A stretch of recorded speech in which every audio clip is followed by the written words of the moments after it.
If you go into the pre-test screen, you are greeted with a map view, as well as a field test notes that you can add to those notes that were available in the previous test screen while the test is ongoing.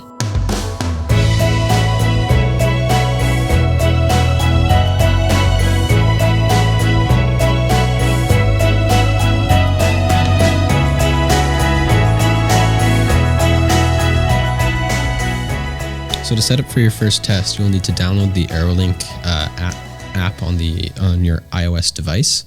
So once you download the AeroLink app from the App Store, you can launch the app and you'll be greeted with a sign-in page. The email you provided to AeroLab, we've used this to initialize your account, but it doesn't currently have a password. So as a first step, you need to press Forgot Password and initialize whatever password you want for your account.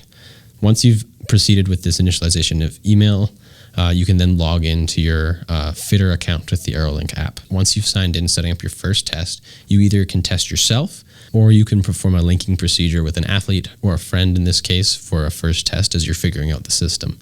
We suggest doing this with another person as the system was designed for 2 people. You would perform the linking procedure with an athlete by getting their email. You enter the email into the AeroLink app, press send, and it'll send them a verification email with a 6-digit code so that you can authenticate to see their data and manipulate their configurations. This also gives you access to any previously existing sessions and data that they've performed with other fitters if this is a previously existing athlete in our system. Once you have access to their account, you can go ahead and create configurations to test. For example, if you have a friend or an athlete and you want to, as a first run, test 2 positions or 2 different wheel sets, you want to make 2 different configurations. So you would initialize a configuration as your baseline, and this would be the standard wheel set and standard position and any details associated, as well as the test format you're going to perform. So for an outdoor test, we would recommend the outdoor out and back, and you would want to make a configuration for this different position or different wheel set, along with any details associated. So if it's a different wheel set, you want to include details of the wheels and why, what their parameters are, what tires are running, and all these details, so you have this in the history. So now that you have the sensor mounted and you've checked all of the equipment you're going to use, you want to set up your first test. So in the iOS device, you will select the athlete's profile, either yourself or your friend. Go to the test pane, and at the top of the test pane, you want to select the configuration you're going to test first and the road surface. For today, we're going to demonstrate the out and back testing protocol.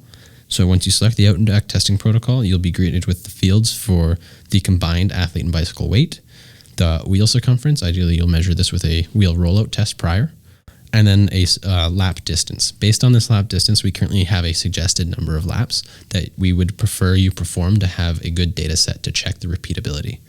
So once you enter in these parameters, you then select your AeroPro.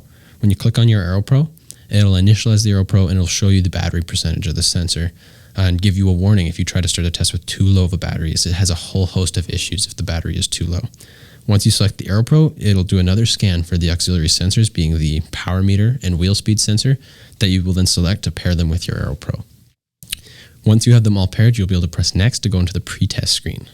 So I'll do that now. And if you go into the pre-test screen, you are greeted with a map view, as well as a field test notes that you can add to those notes that were available in the previous test screen while the test is ongoing.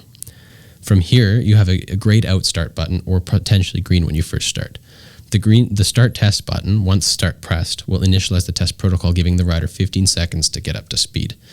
Sometimes this button can be grayed out. There's a number of reasons why this can be grayed out. So if the power meter falls asleep, you need to wake up the power meter by backpedaling a few times, and it should turn green. This is the most common issue, and it's seldomly an actual problem, and you just have to wake up the power meter. However, if you're testing for a long day and the AeroPro is starting to get low on battery and you're really pushing its limits, this button will gray out additionally if the GPS signal is not strong enough to perform a test.